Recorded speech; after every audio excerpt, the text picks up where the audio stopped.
at St. James, Missouri, visiting a cabin, and we're going to go to a spin down. This fan has seen better days, but we're enjoying it anyway.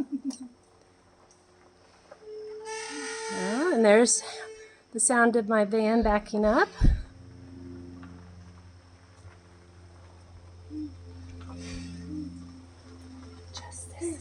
Levi would like me to get spin downs of all of the fans in this cabin, but we're only going to do this one. Oh yeah, blow some bubbles.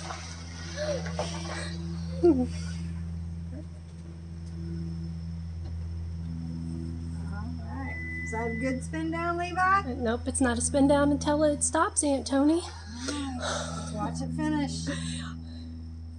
We watched some other ceiling fan videos, and apparently they will get horrible messaging if you turn it off before the spin down. And there it is. Okay, thank you. Good to know.